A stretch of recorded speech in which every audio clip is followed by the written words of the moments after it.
Welcome back to BMW Garage. Today's video is going to be about the changing of my 2024 Toyota Tundra's oil. Even though it's not due, I'm going to go ahead and do the oil change so I can get some samples and send it to Blackstone. As many of you all know, if you're watching this video and you are a Toyota Tundra owner, these engines are prone to breaking because of manufacturer defect on the block. Nobody knows what it is, but here I am, new to me, Tundra.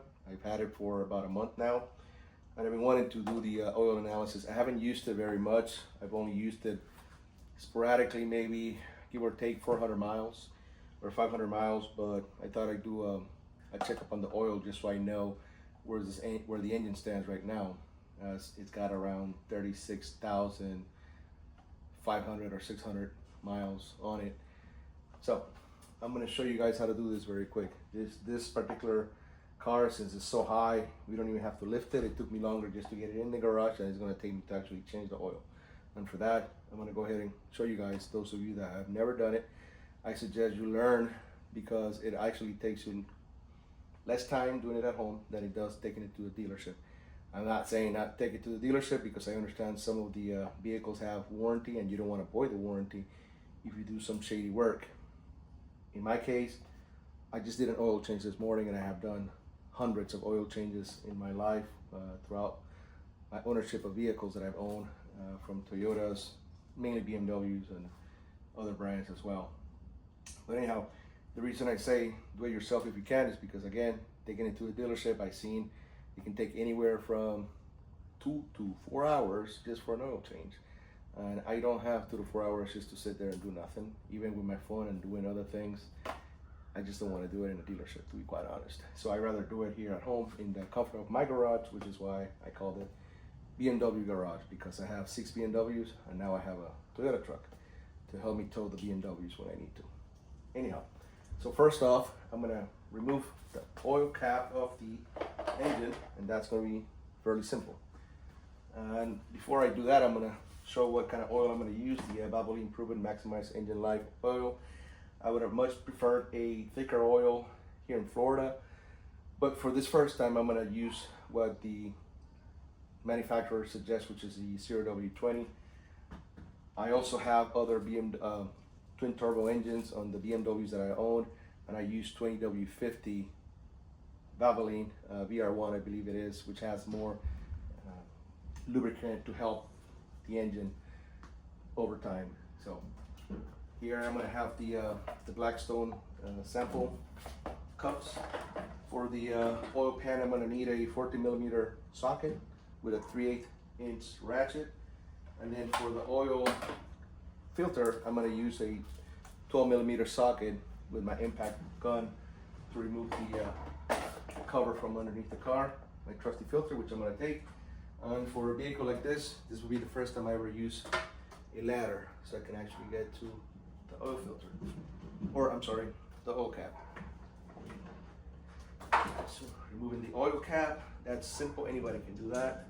Counterclockwise to open it up. Place the filter funnel, and then I'm gonna go down under to remove the cover for the oil filter, and then I'm going to use my trusty oil pan. As you can see here, the oil pan,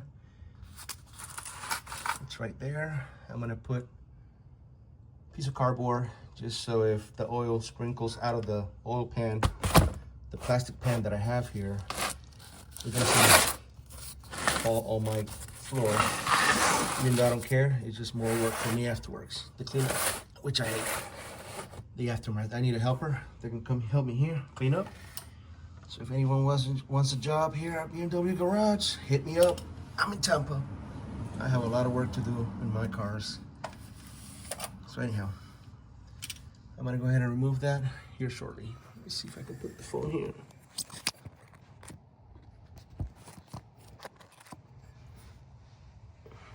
All right. So checking counterclockwise. I'm gonna get some gloves not getting my hands dirty again, like I did this morning with the X3M. When I have a paper towel, and I'm pretty sure you've seen already the oil's been dripping from the pan. Oh, I gotta get this out first. So here's the sampling bin.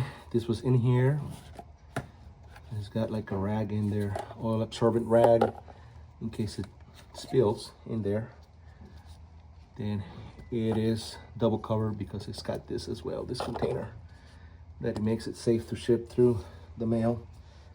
So BlackRock calls for me to get some sampling from around the middle of the oil stream, or the oil coming out.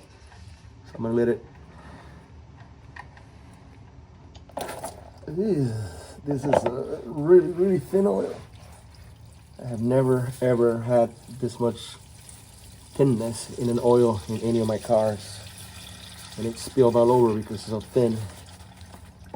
But it's all good. Like I said, it's a matter of cleaning. So I'm gonna go ahead and start taking some sampling.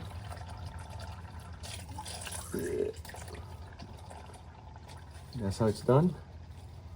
A little messy, but it's part of the job.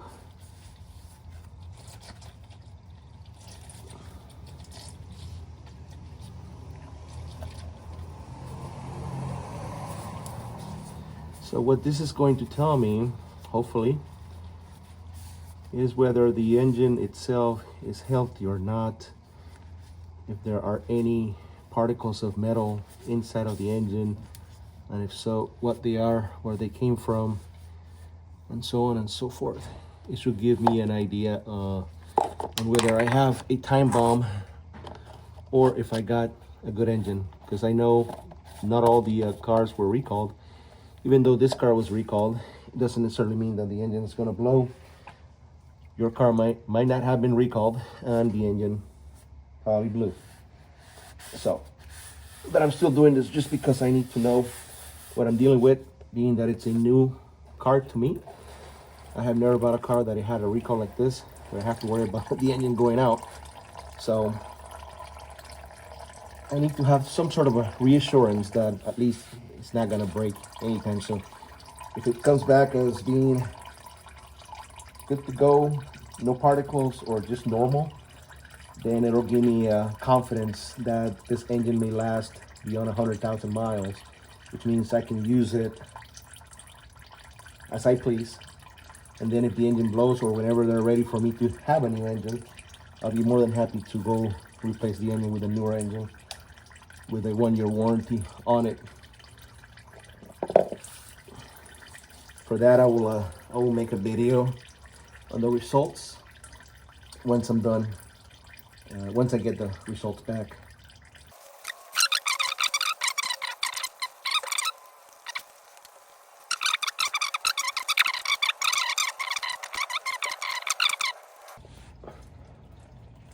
All right, on this part of the job, I need to remove these 4 12mm bolts from this cover.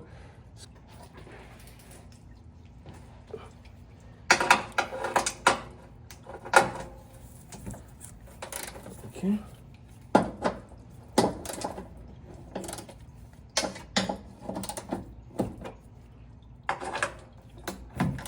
There we go.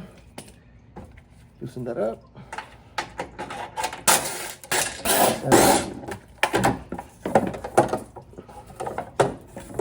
So here goes that filter cover.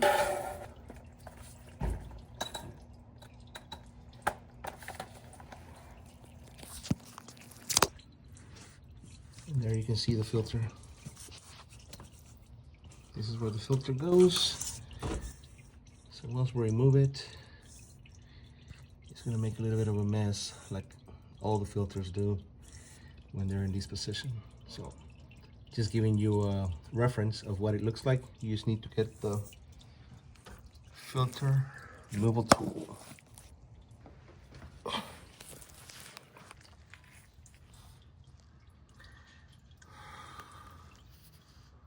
So as you can see, right below the filter, there's like a nipple where oil is going to start dripping from. I guess that's a good thing Toyota did because of where the filter is located. Typically, if you don't have that, which is most of the older cars, once you remove the filter or once it loses its seal, it starts leaking oil all over the place, and that was always a problem with older cars when you did oil changes, and still is because older cars are still around. But in this case, we just need to get something around that nipple and let it drain into my oil pan and reduce any type of mess that it may otherwise happen. Without further ado, I'm gonna introduce to you this hose with some duct tape around it. I left enough past the hose just to get into the nipple, and hopefully that'll help drain the oil down to my pan without much of a mess. That's my hope. But other than that, I mean, it's gonna be pretty straightforward. Let me see how I can position this camera. I'm gonna try to slip it just barely on over the nipple.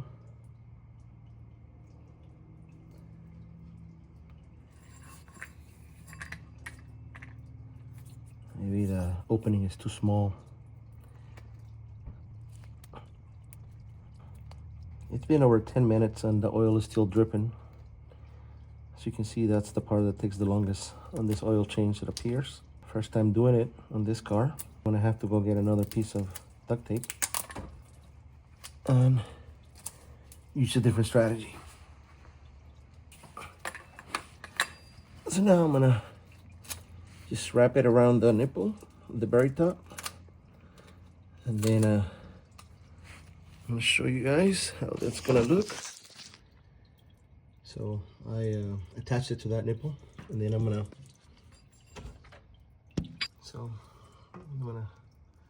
snag it like so.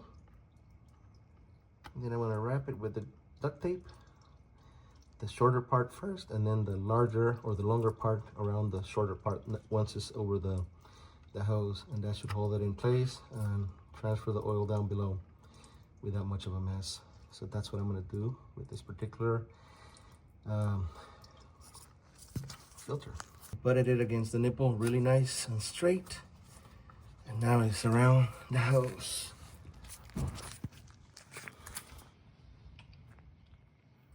Like so.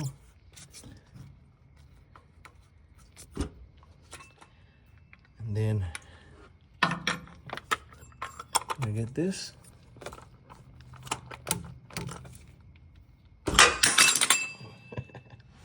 We're gonna do that. But first, now that the oil stopped streaming down from the pan, I'm gonna actually put it back.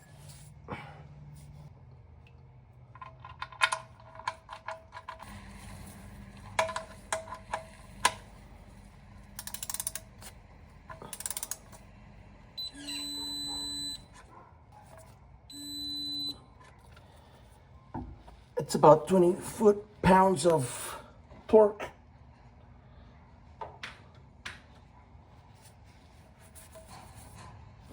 Very good. Now we're gonna use this and see if it drips over here.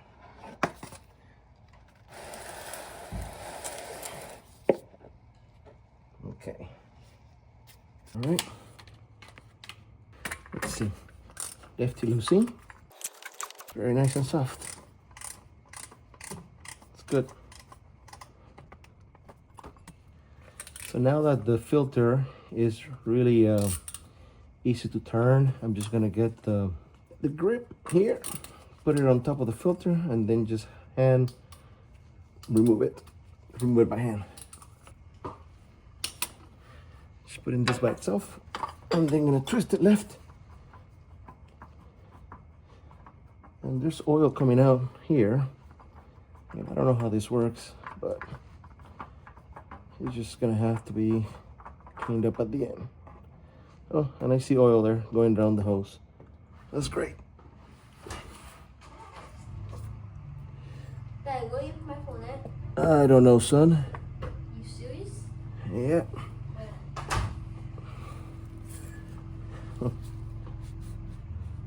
So most of the oil went down the hose and there's just a little drip.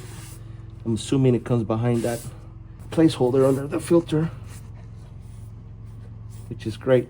It's not a lot of oil to clean. That's the main thing. So now let's look for the new filter.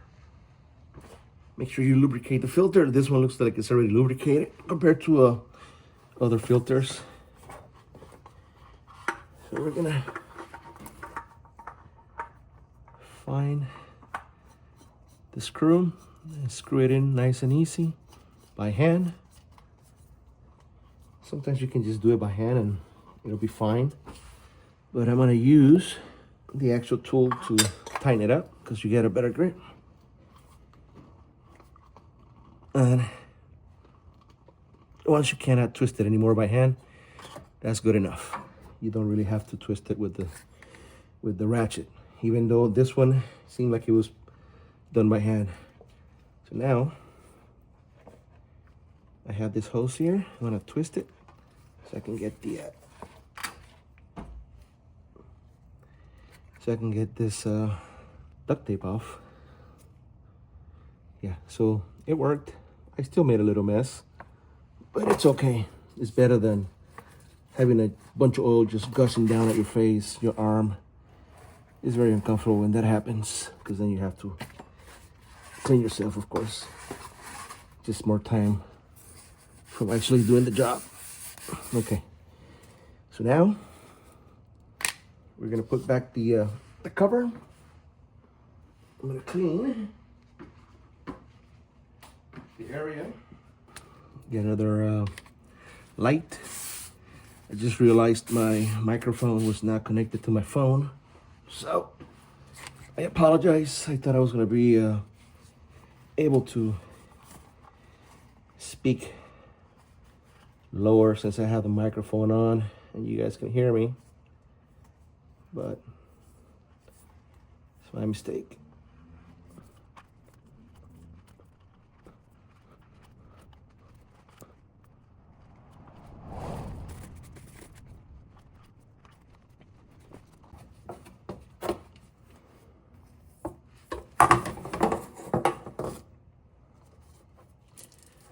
Put the cover back, just make sure you put it in place. Nice and easy.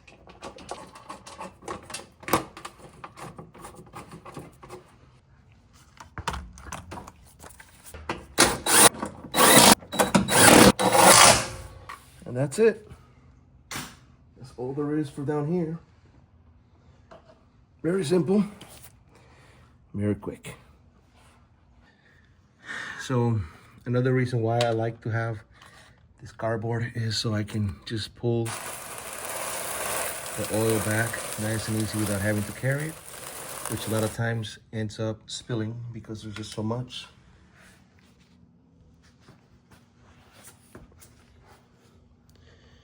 I'll bring it out as far as I can so I can just pull it without having to get under the car.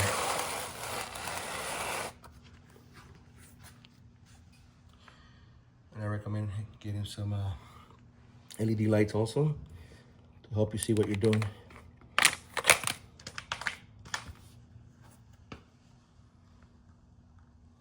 It's quite a bit.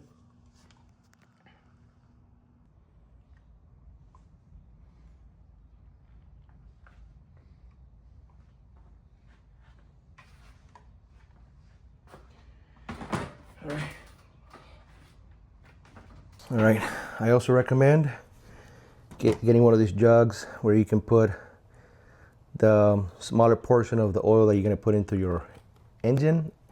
We have a 5-liter gallon or a 5-liter jug here. Well, actually, this is the one I took the remaining from, put it in here. So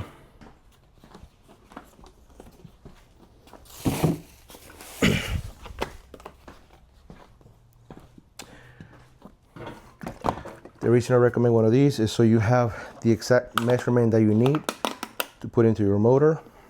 See, 7.7 quarts. So we got 5 quarts, and because it's leaning, seems like it's 3, but I measured it to 2.7. It makes life easier. So I'm gonna start with that one first.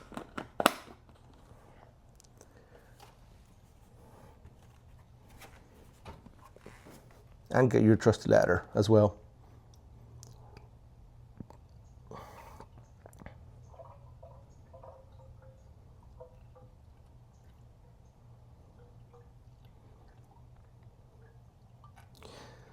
Another reason I recommend changing your oil, even if it's from the dealership, even if you got the car from the dealership used, is because I don't really trust the dealerships. They say they do things and they don't. I know from experience, I've taken my car to dealerships, asked them to do things, and they say they did it, like checkups or whatever, and they come back, oh, everything is fine, but everything is not fine. I have many instances of that happening with my BMWs. So I stopped going to dealerships because of that. Whenever I take my car to other mechanic shops, it has to be people that I know and that I trust, because I know they're not gonna try to swindle me and tell me something is right and it's not, so it breaks and then I have to bring it back to somebody. No. So this car, I bought it from Toyota dealership here locally, and I can't tell you if they changed the oil. They claim they did a whole bunch of things to it, but I don't know. I don't trust them.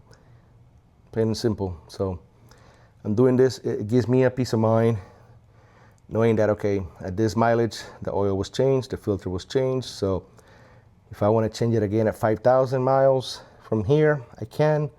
I'm not going to wait 10,000 miles with these engines. So at 5,000 miles, I'll take it to the dealership. It'll still not be due according to the computer. So I'll be doing the preventive maintenance according to their schedule, ahead of schedule. So that's going to look good in case something ever happens to this car, which I hope it doesn't. So I'm going to let the funnel there for a little bit, so I can let whatever leftover oil is there just drip into the engine. I'm going to cap it, and then I'm going to start her up. And this is her first oil change.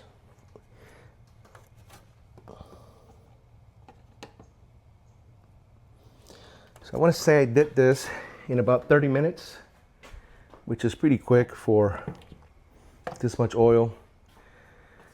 But, you know, it's easy because the vehicle is already lifted. I don't have to get under it like on my X3, where I have to jack up the car, lower it, jack it up again. So that takes up a lot of time.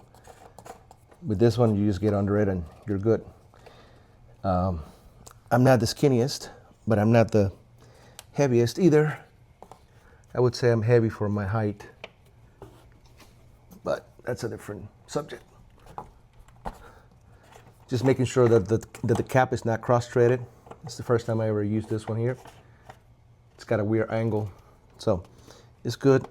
It's sealed, and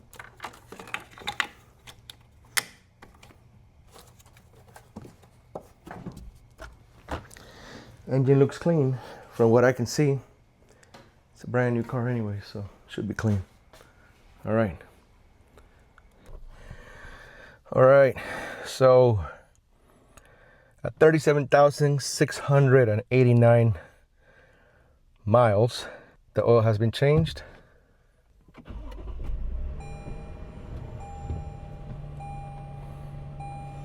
Means that at around 41,000 miles, I'm gonna be looking to change the oil again. But for now, this will do for this car. Hit the like and follow the channel. If you're into BMW maintenance, DIYs, third gen Tundra content like the one today. There's plenty more coming, including a few M3 DIYs coming up next. Just be sure to drop a comment and let me know what y'all like to see next. Older, newer BMW DIYs or more Tundra stuff.